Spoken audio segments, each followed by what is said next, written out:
Happy Friday, everyone. Hope you're having an amazing, or had an amazing week.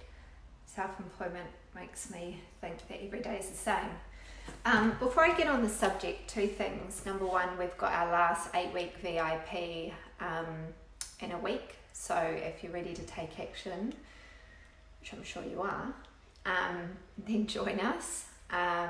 I'll wait till someone's on. This is probably the worst time of day to be doing this because everyone's at work and everyone's busy, but I promised that I would do it. Yeah, we've got a few people on. If any of my mums are on here, I would love, well, anyone that's on here, I would love your opinion. What I'm about to talk about,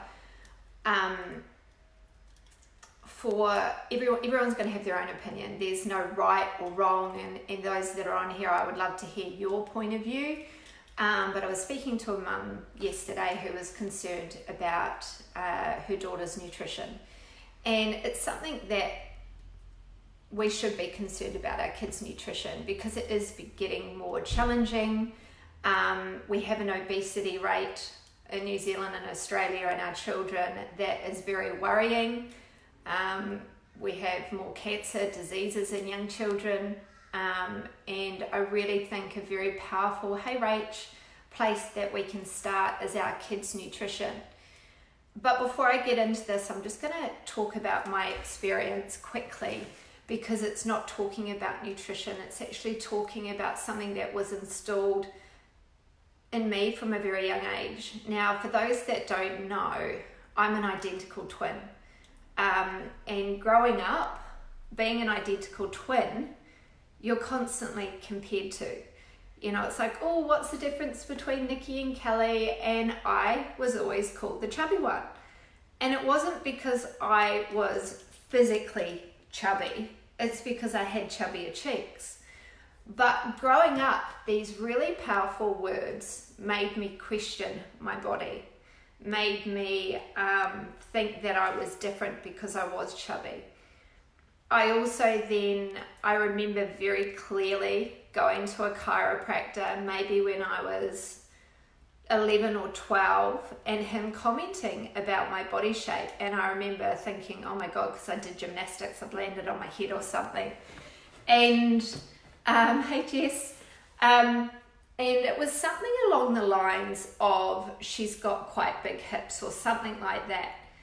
And these words made me question who I was and my body shape from a very young age. And the reason why I'm not talking about nutrition at the moment is because I really want you guys to understand that the words that you use around your kids are going to be very powerful for how they react with their nutrition later on in life. So I remember from a very young age, probably 13, absolutely hating my body. This led me to be very, look for things that were on TV, or when you walk past a supplement store, I would, be looking for things that were probably going to help me not be chubby or have these bigger thighs. The food-wise, I was quite lucky. My mum was super healthy. Dad liked his McDonald's and his KFC. But this led me down a path at a very young age to reach out for diets and things that I shouldn't have, because of the psychological, words or maybe that's my perspective, and maybe it wasn't then, but I can look back now and think, how did I think of wanting to go on a diet? How did I think that I didn't love my body? And we just have to really think about, the way that I teach my children is I educate them. We have treats, but 90% of the food in my house is healthy. I don't have biscuits. If I do have chips, they're like rice crackers. We have lots of fruit, lots of vegetables. And please, mums, if you're on there, let me know what you do to educate your kids. My kids know that our body needs water. If they're having a treat, we have it outside the house, or we manage our treats. They know that eating their vegetables keeps them strong. They know that loving their body is important. I've never used the word fat. I would never ever use the word fat around them. You know, I've always tried to use their bodies as strong and let them know what it's meant to do for them. And as I say, this is the way that I'm choosing to bring up my kids, because I do believe that education is the key. I do believe that, you know, in my perspective, choosing, you know, a whole food approach for the kids, because they're growing. You know, they are, they are growing. They need that food. And also my point is not to make them feel as though they're different, because I had to put Eden and Vaya on a gluten-free and dairy-free approach because of Vaya's markers, her behaviour. So reducing inflammation for her was essential for her gut, because she had gut problems from the age of 3. And then integrating an approach where they didn't feel like, okay, well, I couldn't have that ice cream or whatever. So it's a really important thing. And this is why it's so, I'm going to repeat myself there, important that we incorporate what adults are eating with the children. And this is the thing when, you know, mums come to me and they say, you know, I eat takeaways 3 times a week. We eat really processed foods. And I say, but are your kids eating that? And in the end, if this is this, you know, it's monkey see, monkey do. You know, our kids, if they are watching us eating crap, if they are being fed it, then your kids' nutrition is not going to be beneficial. Because if you're worried about your weight, what are your kids going to be worried about in the future if they gain weight or have health issues? Now, once again, this is an open conversation. You know, this is how I believe that, you know, we should have an approach, and kids need to be educated on why those foods are good for us, what they do for our body, you know, giving them energy, making them stronger, running fast. And, you know, I, as I say, I do give my kids treats, but I prioritize healthy treats. I mean, you know, the girls sometimes have vitamin C in their water and they think it's orange juice. But, you know, it's a very touchy subject. And, you know, the subject of when they get to teenage life, when they do need to lose weight, because I do have many mums concerned about their teenager daughters.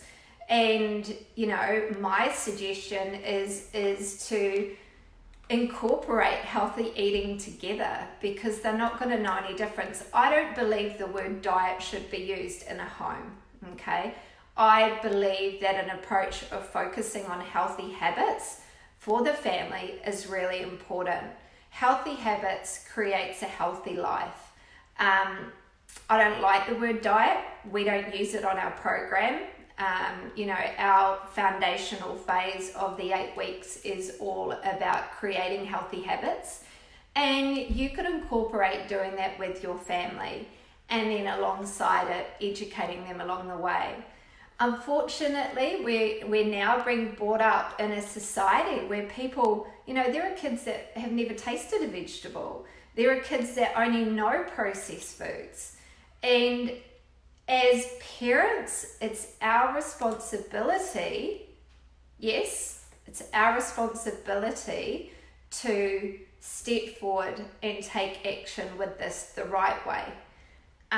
Because we don't want our teenager girls going on diets. We don't want them obsessed with their body image from a young age. And I think because of social media now, I'm glad I didn't have social media back then.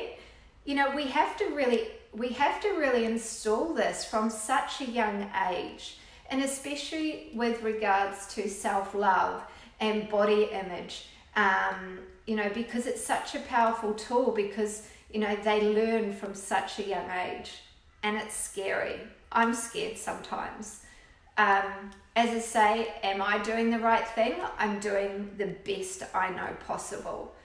And going through it myself from such a young age, I do understand some of the markers that set me off, and I do understand what also helped me as a young adult to step forward. And this is one of the reasons why I'm here helping mums, because I do believe that we can live a life anxiety free. I do believe that we can live a life without overwhelm around food. I do believe that we can get the results that we want around a busy mum life. And it is totally possible. But I had to get through my food issues. Kristen's just put here, depending on what we eat, we also think about what we eat at parties. We choose selection of foods and sometimes choose balance without guilt. 100%. Like, I love a glass of wine. I love a burger. I love food, but I do it without guilt, and I do it with balance, and I prioritize foods that are going to help my digestive system, help my hormones, and help me feel good. And you know, for me, the womanly time a month can also affect a mum's hunger as well. So, you know, like, there's so many different aspects to it. But, you know, doing it as a family, creating healthy habits within the home is going to be a real important part to your kids' nutrition. And that's all I really want to say about it, because, you know, I'm not obviously a kids nutritionist, but I am a trainer to mums that implements lifestyle habits for themselves and the family. And obviously we do have a busy mum nutritionist that has created all of our nutrition plans and also our kids cookbook as well, that's added into the program. So we really do provide a program that has, you know, every professional in there doing the right thing going forward. So I would love your opinion on kids nutrition and what you do as a mum to deal with it. All right, I love to hear from you. So just comment below. What do you do to help your kids' nutrition?